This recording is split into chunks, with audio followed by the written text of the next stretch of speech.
Well, hi there, and welcome back. You are listening to Naturally Recovering Autism, and I'm your host, Karen Thomas. We're coming to you live from the global Bold Brave Media Network and TuneIn Radio.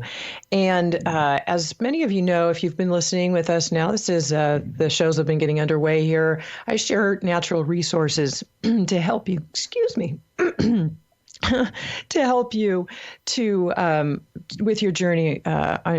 Getting your child recovered from the symptoms of autism. And the definition of recovery means to regain health. And as some of you may have heard in my past episodes, I mentioned a little bit about my story where my son was diagnosed once with autism, and I was told to drug him and try behavioral therapies, and that was going to be it. And we were going to learn to just manage his symptoms over life, and that there was nothing else that could really be done for him. But I knew that there were other things that could be done. My background as a craniosacral therapist and holistic health, and I just didn't want to drug him. I wanted to find out what the causes of the problems were and find out what I could do to naturally give his body what it needed to recover and regain its health. And so now that my son is fully recovered today, I have decided to share all of the resources that I gained with all of you who are on the road to recovery with your own child, so that you can get the optimum results for your child, whatever they may be. And today's episode is very important. We are going to be talking about heavy metal detoxification, and not just any heavy metal detoxification, but safe, natural, and intracellular forms of it, because there's a big difference between what you would get from a pharmaceutical drug, and we're going to go into some detail here, and I'm going to give you, near the end of the show, a link where you can get some more information on that too. But it's really important to know how to naturally detoxify your child. And as far as I'm concerned, heavy metal detoxification for autism is one of the top priorities. It's right up there with healing the gut. And the reason for that is because these heavy metals get into the brain, the neurological system, and they prevent your child from getting better. And so you need to know how to get them out. And when you do, parents are reporting better sleep, better mood ability, better ability to focus, a lot of various different great things. Super important. And today, again, I have a special expert guest with us. His name is Eddie Stone, and he's the founder and CEO of Touchstone Essentials. And Touchstone Essentials is the result of a lifelong journey of his personal education on science and proper nutrition and healthy lifestyle, because Eddie wanted to know more than ever why people were tired, run down, and sick. And a lot of it came down to the food and nutritional system, because today over 150 million Americans take supplements, but not the right kind of supplements. And so Eddie has made it his purpose to help other people live healthier lives as well. And his background, just to give you a little bit, is prior to Touchstone Essentials, he served as co-founder and general manager of a multi-million-dollar nutritional company. Months of visiting vitamin manufacturers, ingredient providers, and real farms opened his eyes to the reality that most nutritional products are made with the same synthetic or isolate chemicals that offer little of the benefit of real food. So he decided to create a company where the guiding principles are those of partnership, transparency, trust, and integrity. They are all sourced from the earth. Touchstone Essentials products are made possible by breakthrough innovations in cold processing techniques for whole foods. And what we're going to talk about today largely is the proprietary scientific advances in processing their clinoptilolite zeolite that sets them apart from others. So welcome, Eddie, and thank you so much for being here today. Are you there? Karen, I'm here, and thank you so much for the generous introduction. Pleasure to have a chance to speak to you again, and certainly appreciate the time and the attention of your audience. Always look forward to these. Yeah, absolutely. And just to give a brief note to the listeners right now, we're going to give some information here that you'll want to be able to grasp and hold on to and utilize after the show. And so to make it easy for you, especially if you're driving or can't write or you're scrambling for a pen, you don't need to. If you go to the page of naturallyrecoveringautism.com /HM for heavy metals, I will give all of the links to anything that we discuss in this show. They'll be right there at the bottom of the page under the video that's on that page as well. So you can get all that information. So Eddie, let's dive in. So first of all, why don't we give some background to the audience? Some people are a little bit unfamiliar with what heavy metals are and the dangers and how we get them in our bodies. Why can't our body just get rid of them? And, are we always exposed? So can you give a little background on that first?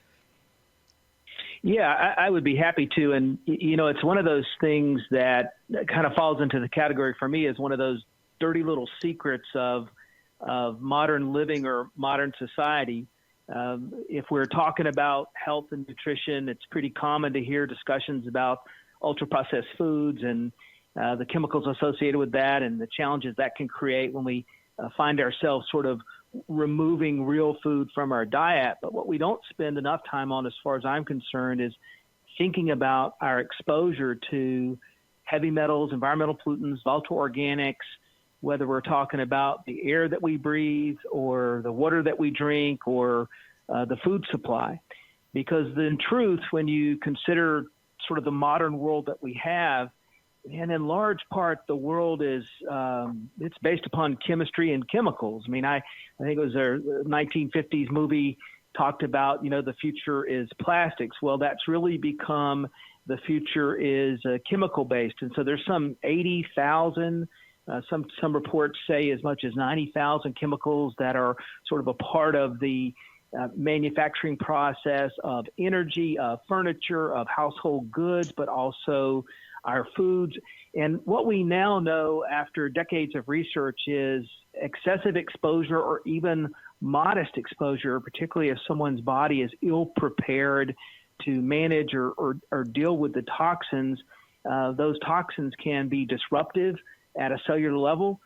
They can have a negative impact and a disruption with DNA replication, and that makes us vulnerable to all types of diseases, cancers, disorders of all kinds. And so it's out there, and we just, we tend to not think about it because we're talking about particulates that are so small, they're not visible. And for the most part, we can't really smell them, and they're sort of naked in terms of the taste. And so we're talking about neurodisruptors and things that just get in the way of the function of the immune system, or even just the natural function of the body. Under normal circumstances, we should be able to manage at least a modest amount of chemical disruption or exposure, but it's just the bombardment day in and day out and the toxic load that we begin to carry. Because one of the other sides of this that a lot of people don't think too much about is that when the body is exposed to a chemical, cadmium, lead, mercury, or even volatile organics that it doesn't know how to manage, it doesn't recognize, it tends to sequester it in fat as a way to sort of isolate it and protect the internal organs and the body systems from that. And, once that occurs, now we have an accumulative load that begins to develop, and it can lead to excess weight gain, or it can deposit in the fatty tissues associated with the brains. I mean, there's just all kinds of sort of downstream issues associated with this, sort of dirty little secret that's a part of modern living, which is chemicals. I mean, they're just everywhere. Right. And I know that the toxins really like to hang on to fat, and the brain is made of 60% fat. So it's one of the places it really likes to grab a hold of. And I know that you've just recently published an article, 7 signs you need to detox. So we're going to cut for a short commercial break here. And then when we come back, we'll get into how you might see some signs and know if your child is needing detoxification or if you are. So stay with us. We'll be right back. Hi, and welcome back to Naturally Recovering Autism. I'm your host, Karen Thomas, and we're coming to you live from the Global BBM Network and TuneIn Radio. And today we're discussing toxicity and detoxification, but specifically with heavy metal detoxification. But right now we have our guest, Eddie Stone, with us, and he's recently published an article on the 7 signs that you need to detoxify. And I think that might be good, Eddie, if you could run through some of those signs so that parents have a good idea of knowing what to look for.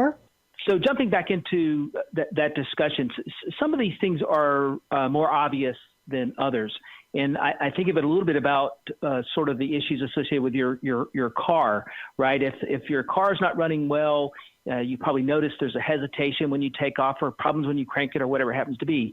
Unfortunately, with the human body, we tend to not notice things that sort of happen to us more slowly. And so it's important to sort of be conscious and think about these things in terms of obvious signs, or signs, I should say, that we may have a problem here. And so the first one to think about is constant fatigue.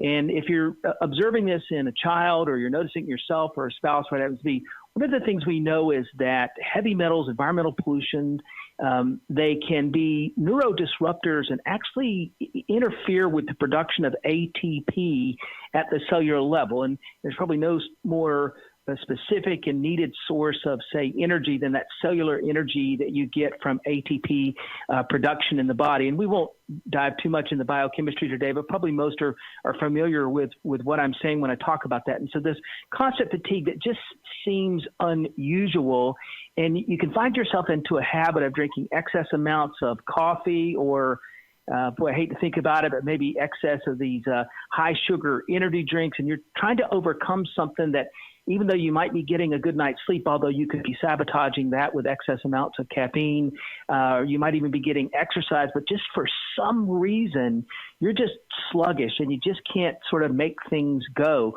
or you notice someone else in the family is. The other issue, or number two, I should say, is really autoimmune problems. And that's where you've got a sort of an acute situation where someone's experiencing sore joints, pain, stiffness, muscle soreness that's unusual and not identified, say, with having worked out or done something that we think of would naturally cause some soreness and stiffness from a joint or muscular standpoint. Skin rashes that are sort of unidentified. You know you don't have an allergic reaction. You know you didn't step into the backyard and all of a sudden touch some poison ivy. And then going back to sort of this constant fatigue, we can also talk about what we see with really sort of acute exhaustion, where just for no particular reason, like you just can't keep your head up in the afternoon, and you're not guilty of having, say, cupcakes for lunch, right? And so these things that just are, if you step back for a moment and sort of observe what's going on, all of a sudden they're unusual. Low-grade fever. We can even see this with night sweat. So it's the body having a reaction to something, but it's not clear and present to us exactly what that is. We talked about the skin rashes and skin issues. This actually mostly shows up in the form of patches in sort of unusual places. And so all of a sudden someone's got a patch on their arm in an area that, isn't something that maybe happened on the playground, or you rubbed up against something, right? It's sort of an unexplained, and you might put all the moisturizer you want on it, and it just doesn't go away. And really, this is the body reacting to this excess exposure. And it can even come down to difficulty in concentration. And I know with your work with autism, we tend to think, when we get into that dialogue, we think about concentration issues or challenges in that regard. But just as a rule, concentration, the ability to stay with a task, the ability to complete a task, can often be traced back to excess exposure to toxins. And this is particularly true with pesticides, herbicides, and fungicides. Actually, those things are designed to have a neurological effect on the pests that they're trying to control. One of the problems we've seen with bees in the last few years, where certain toxins can actually affect them in a way where they can't find out where they're going, find their way back to the hive. And then this will grow into issues associated with frequent headaches, can be as severe as someone dealing with serious headaches and a migraine type of situations. There have been studies that have just basically shown that if you live in or around areas where there's a lot of excessive heavy metals in the air, say from coal production or coal burning plants, that people in that area will often talk about headaches on sort of a regular basis, right? And so it's not something where every now and then maybe I missed a meal, or I've got low blood sugar, or something occurs and I just have a headache, right? We're talking about constant, frequent headaches. And then maybe one of the bigger ones to think about is trouble losing weight when everything else makes sense. You're paying attention to your diet, you're doing the things that you should, and you just realize, I can't lose weight. Then it's important to start to think about, okay, what is my exposure to heavy metals, environmental pollutions, and what role could they be playing in that challenge? And then maybe the last thing to mention is sleep problems. And of course, anybody that's not sleeping well, you're looking for answers. Heavy metals, environmental pollutions could be a part of that. Right. And especially with children with autism, sleep is a big deal, as much as all of the other pieces that you talked about. And when a child can't sleep, a parent can't sleep. We need to take a quick break, and we'll be right back. We'll talk about what you can do for these to help detoxify your child naturally. Stay with us. We're going to take a quick break. We'll be right back. Hi, and welcome back to Naturally Recovering Autism. I'm your host, Karen Thomas, and we're coming to you live from the Global BBM Network and TuneIn Radio. And today we're talking about detoxification, and we've been getting into some symptoms and signs. And now we're going to move into a little bit more about what you can do, because we're also going to get into a little bit deeper on heavy metal detoxification. And I want to say natural and safe heavy metal detoxification. And also I want to let everybody know that I've got a free workshop available where I'll get into like the depth of details on some of these things at naturallyrecoveringautism.com/free workshop. So you can get a little bit more information there. And any of the links that we talk about on this show, I will put at naturallyrecoveringautism.com/HM for heavy metals. So we have our guest, Eddie Stone, with us today. And Eddie, we've talked about some of the symptoms and the signs to look for. So now let's dive in a little bit to some of the things that we can do for detoxification. And one of the first places might be, of course, I know the home environment is a really big deal. I know you also just released a recent article on the best foods for detoxification. So can you give us a little bit more on that? Yeah, I would be happy to. So the first for me is I begin to think about things from an environmental standpoint. And the home is the place where most are spending the majority of their time or most of their lifetime. And one of the simple things we tend to not think about is if you live in a house that's got an HVAC system, and you've ever had to change the filter before, you let that go a little too long, you got to change that filter, and it might have been cotton white when you put it in, but when you go to change it, if you let it linger at all, it's sort of gray or dirty, blackish brown, and you almost kind of don't want to touch it, right? And so it's important to keep in mind that filter is actually pulling air from your living space and cleaning it before it goes through your air handler. And so we don't sort of realize that air, our lungs is having to, it really has the same function for us. The challenge is you can't pull your lungs out and wash them off or change them, with any kind of, at all, really. Right. So we tend to not realize just how big an issue this is. And so I think it's important to think about the living space, whether it's the use of chemicals for cleaning toilets or whatever, how exposed that you are. Do you use fans? Do you open the doors? It's great if you have a tight living space from an energy conservation standpoint, but if the house can't breathe, if it can't get rid of chemicals, then that can be problematic. And so you've got these exposures, and these exposures build up over time. And so that's one of the things we think about.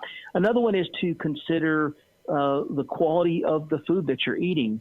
Just know the more that average calorie consumption is based upon ultra processed foods. And look, I get it. My kids are adults now, but I certainly remember the demands of life when they were younger and the convenience associated with pulling through a drive-through or buying easily prepared meals that are prepackaged in the grocery store. I understand the convenience associated with those things, but just remember these things have all been adulterated with the use of chemicals. They've either been processed in such a way that they cook more quickly than they would naturally, all kinds of chemical compositions associated with their preservation or as preservatives. And so the food that we consume, or even go to the water that you consume, right? Are you conscious of trying to consume filtered water? Because filtered water is important as well because of the chemicals they use to keep water from literally killing us, although that could we could argue sort of there's a backfire effect associated with that. So the air that we breathe, the water that we drink, the food that we eat, I know that organic is something probably most people listening to this call pay attention to. But even with organic products, you got to still make sure that you give them a good wash and clean them as much as you can so that the toxins from travel, field to grocery or whatever that circumstance happens to be for you. We just want to make sure that we do all that we can to support the body by providing a clean environment. Of course, we can get a little further by thinking about automobiles that have filtration systems naturally built into them. Most modern cars do. But if you're having the air come in from the outside without filtration and you're driving in traffic, now you've got additional exposure to heavy metals, environmental pollutants, cadmium, lead, mercury, things that are associated with exhaust emissions. And so I don't want to talk about trying to live in a bubble because that's not practical and that's not the way life is. But there is a difference between just being ignorant to environmental pollution that we have sort of in our lives on a daily basis and doing what we can to mitigate it, at least so that we can lessen that body burden, that toxic load. Right. I know that mold is a really big deal, and I've covered this in one of the episodes a couple back on the comorbid symptoms of autism. And there's we get a lot of mold in our air conditioning and heating vents, and people don't realize it. And our homes can really be toxic with that, and it can really cause a lot of health and behavioral symptoms in children and adults. It's very common. And if anybody tuned in, I believe it was last episode or two ago, and I've also got it at naturallyrecoveringautism.com/water, a expert interview I did with one of the world's leading water experts, Robert Slovak.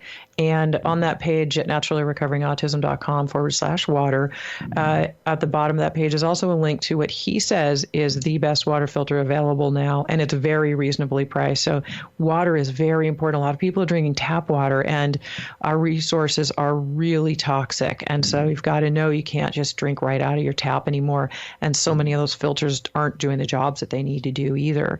So yeah, that is really, really important.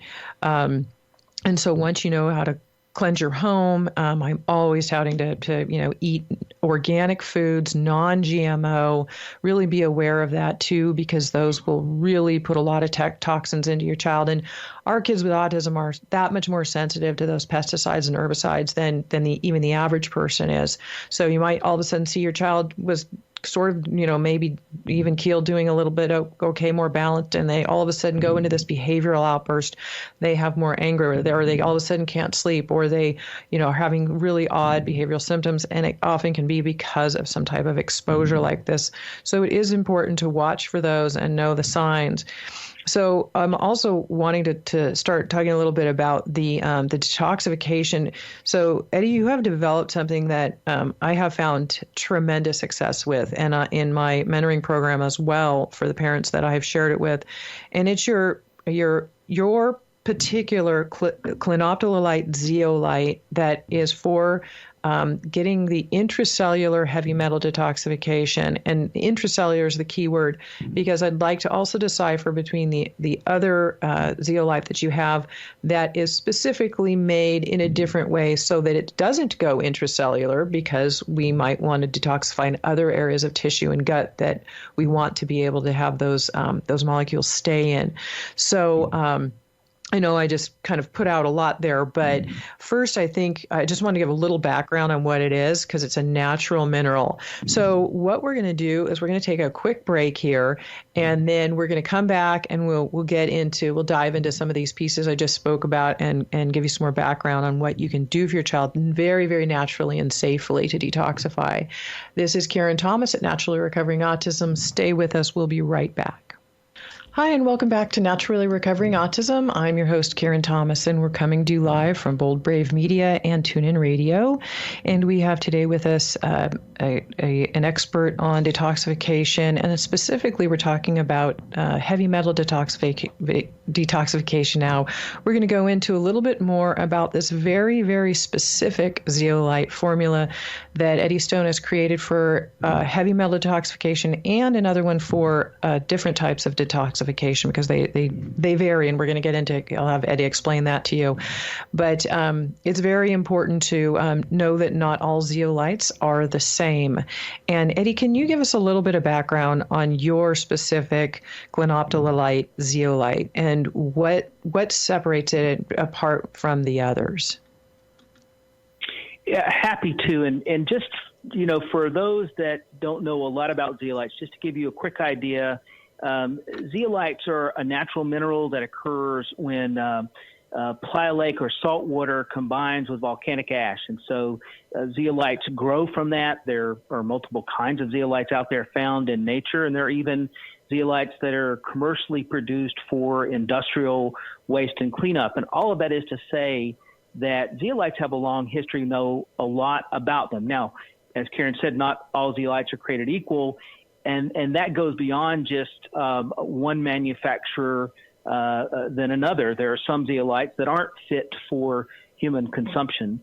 But clenophthalite is a sheet-like zeolite that we have known about for, literally you can go back to clay-eating societies in China. So it's been around, it's been a part of life for a long time. It enjoys a GRAS status from the FDA, which means that it is safe for human consumption. And from my experience, I've been working really sort of day in and day out. It's my daily work since 2005, and there's really no contraindications associated with it. So one of the nice things about that is it offers a way to systemically, on an ongoing basis, aid the body in detoxification. And when you consider some of the things we were talking to in the prior segment about this constant exposure, that's really critical. What makes it effective is that it has a natural charge, a natural negative charge, which means that when it comes in proximity to positively charged environmental pollutants, heavy metals, multi-organic things of this kind, they're attracted, as much like the north end and the south end of a magnet. They're attracted, so they sort of snap together. The difference is that how that zeolite is actually prepared. And this is actually one of my frustrations with the industry, because we know zeolites can be good. There's nothing groundbreaking with that from that standpoint. But zeolites found in nature are actually quite dirty. And the way you might think about them are to think about a sponge, maybe that you've got in your kitchen. And that sponge, if it was naturally, instead of it being clean and pristine when you bought it at the store, what if you bought it, it was already dirty? Well, that's exactly what zeolites are like when they're mined. They are completely dirty and full, not unlike, you would find with a sponge that's completely dirty and full. If you then, tried to clean up the countertop, all you do is move a spill or debris around. It wouldn't be effective at all. And so first things first is you've got to take the time to clean the zeolite. And you're doing this for a couple of reasons. One of them is you want to tease out or purge out of the zeolite whatever environmental pollutants that may be there natively. These things are so good at attracting and binding with toxins that we can even detect from where we mine if there's a little bit of diesel exhaust from the machinery that's utilized to mine. And so the first thing is to have a cleaning process. We have a proprietary process where we actually tease out of the zeolite these materials that we're not looking for that actually get in the way of the zeolite's effectiveness. It's very labor intensive and pretty scientific, I guess as a way to say it. It's a long process, but at the end of that process, we have a prepared zeolite that's in a position to better attract. It's almost like cleaning that sponge I talked about, those environmental pollutants. And that's the first thing that really separates what we're doing. We're really unaware of other people in the space. I see a lot of raw zeolites being sold. These things have not been cleaned if they're in a raw or a powdered form. And so you've got to first make sure it's clean. And then you need to think about size, because the effectiveness of a zeolite really comes down to size more than any other factor. Karen mentioned that we've got two products. One is a regular that has about a 0.4 mean average size that's just about the right size to remain mostly inside the gut, so it provides the ability to bind and move toxins out of the body there. But then we have a cellular product, we refer to it as Pure Body Extra, that's been prepared so that it can make it into the cells in the body and provide a cellular cleanse. Why is this important? Well, first, toxins, they are small. We're talking about things that can be angstrom in size, and so they can make it to any place in your body, any cellular function in your body. Toxins can be there and be disruptors in natural function, from just simple issues to more acute issues that you might associate with someone with severe reactions. But also because size in this case, the smaller it is, the more effective it is. And what we have to think about is really surface area, because the smaller we make the zeolite, the more surface area we provide. And I've got a simple example, because I know that's completely counterintuitive, to give you a way to think about this. For anybody listening that's familiar with a soccer ball, pretty good size, right? If you put paint on it, roll it around on the table, it'll make a pretty good mark on the table. A soccer ball has approximately 1.63 square feet of surface area. But if we take that same amount of space and we were to, say, cut the top of the soccer ball open and fill it with nanometer-sized soccer balls, well, particles, right? Literally in that same space, we would create over 100 acres of surface area. Okay, so let me say that again. Just take the single soccer ball. It has a surface area of 1.63 square feet. Fill that soccer ball with nano-sized soccer balls just in the very same space, just inside that soccer ball, and we create a surface area of 100 acres. And so by preparing the zeolite in this way, which is quite unique to the work that we're doing, we provide basically a broader environment for the zeolite to do its work, to take that natural negative charge that it maintains and be attracted to the positively charged, even angstrom-sized particulates, cadmium, lead, mercury, volatile organics, all these things that you're thinking of when you think of toxins that you're exposed to, get trapped in the lungs, get trapped in the tissues, make it into the cell structure of your body. That's what makes that product unique. And the nice thing is there's really no contraindications that we're aware of. We don't get feedback from people. At this point, we've got thousands and thousands of users around the world of people that are having reactions or issues associated with it. I tell people to make sure they drink plenty of water, because that also supports, along with a vegetable-based diet, supports the detoxification process. But it's gentle to the system and something that can be used, and it's odorless and tasteless. And so I know for some that are dealing with kids or even adults that are super picky and have texture problems and taste problems and smell problems that they just causes them to limit their palate. This is something that can be used by a wide variety of people because of that. And then maybe the final thing I'll mention, and maybe we can dive into this deeper into the next section of the show, is that by taking it that small, we also introduce the possibility of zeta potential.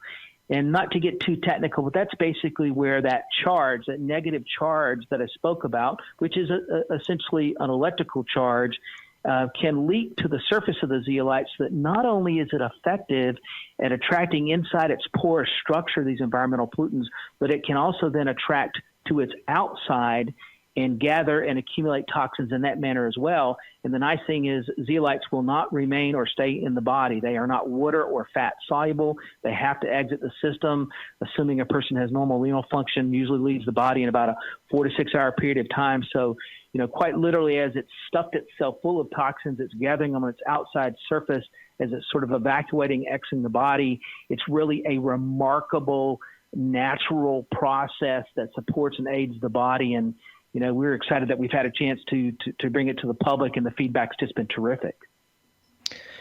Yeah, I know that the zeolites are negatively charged and heavy metals are positively charged. So it will allow them to connect and with each other, grab onto each other, just like a magnet. But then it doesn't allow for redistribution as it's being excreted, which is one of the problems with the pharmaceutical drugs like DMSA that you can usually get from your medical practitioner. And also we want to make sure that that we're not taking out any of the good minerals like calcium and magnesium. And the zeolites do not do that as well. I go into this again in detail. If you're interested, you can get my free workshop on it. It's naturallyrecoveringautism.com/free workshop.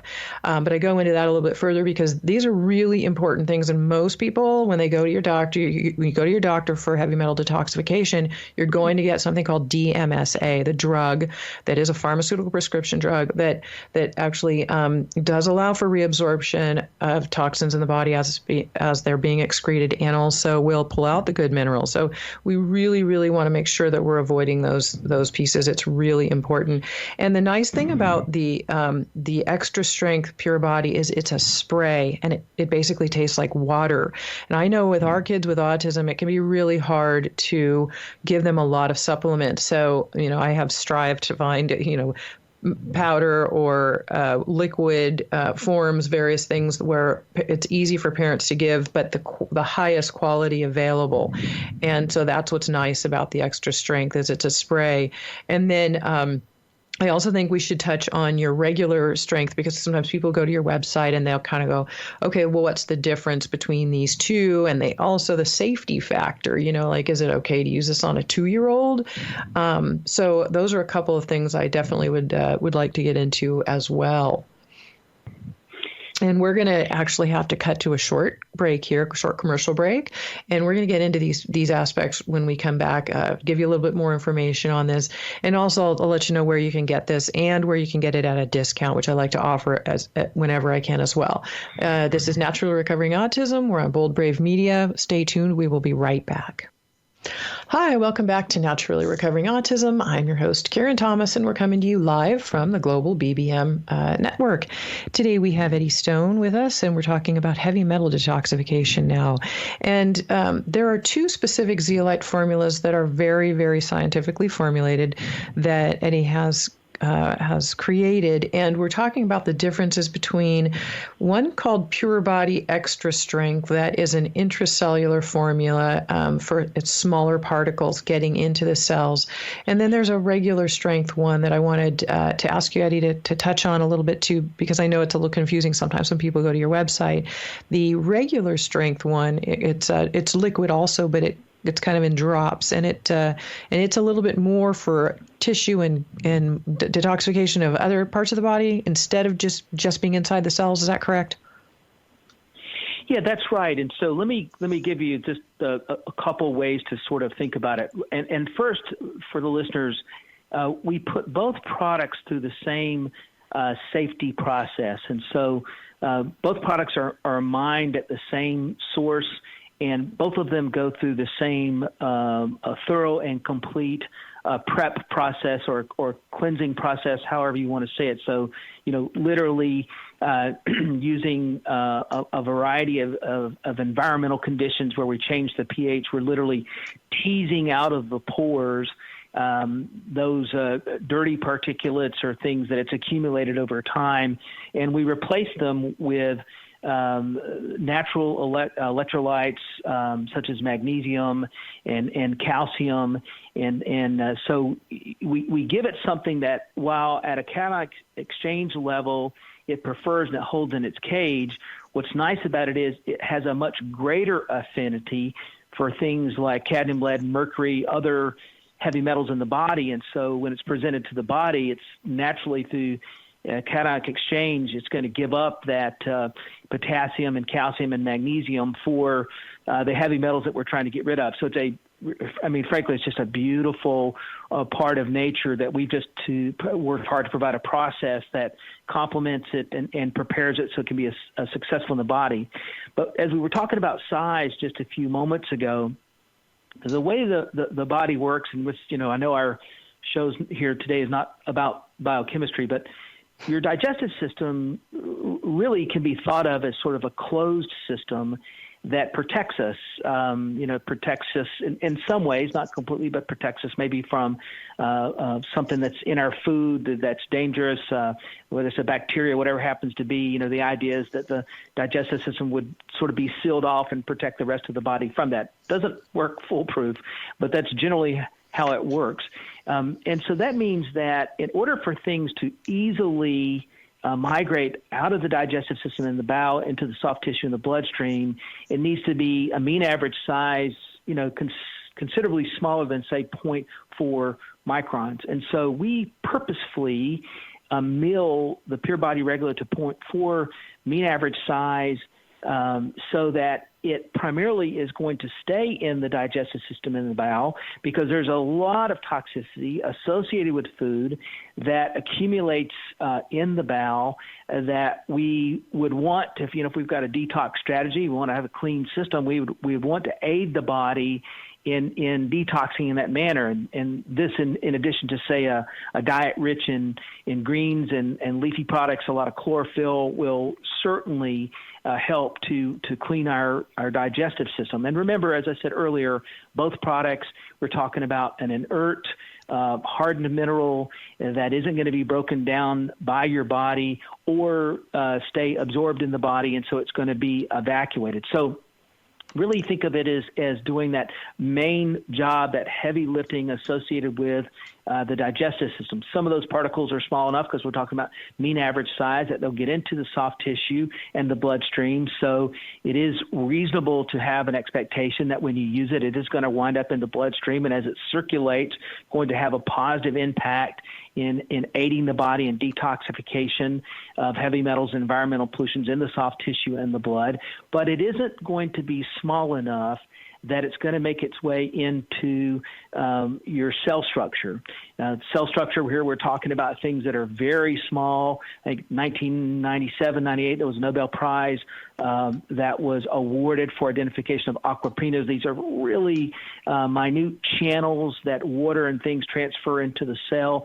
And that's why we created Pure Body Extra, because the cellular size, that nano size, we're talking about, 0.3, 30 to say 40, 50 nanograms in size. Now we're small enough to get into the cell, and those angstrom size pores that you find in the structure of that nano size particle will be attracted to the angstrom size heavy metals in the cell. And so it gives you that complete ability to detox the system instead of just in the gut, soft tissue, and the bloodstream. We're talking about that cellular level. And so that's the two we're talking about. One is really a fine, complete cellular detoxification that occurs, the other digestive system and the bowel. And hopefully that helps out with that distinction. And just remember, I'm so sorry to cut you off there. We're going to have to take a quick break, but we will be right back, and we can finish up this thought and give the links for sure to where everybody can get these.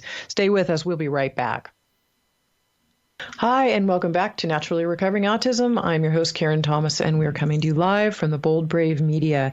And we have Eddie Stone with us. We're talking about detoxification and heavy metal detoxification now specifically. And Eddie, we're talking about your Pure Body formula being more intracellular for getting into those cells, and then your regular formula for being something that is meant to stay outside of the cells, because there's other cleanup to be done in the tissues in various parts of the body, especially the digestive tract. And so I know what parents ask me a lot is, okay, so with this, your particular cellular formula, because I know it's distinctly different from others, is it okay to go ahead and the safety factor, go ahead and use this with, is there an age requirement that a child might need to be before using either of them? And should we do some cleanup and do some detoxification and support first, or is it okay to move right in with the zeolites early on in a foundational program? So let me go to the last question first, and I'll just build off what I was saying at the end of that prior segment. Fundamentally, just remember here that it's counterintuitive when it comes to size. So here, the smaller the particle, the more surface area it creates. In that regard, it's great if you've already got a lifestyle that's clean. It's great if you're a person that's conscious of doing a detox or a cleanse, but it is not required. The product is going to be effective otherwise.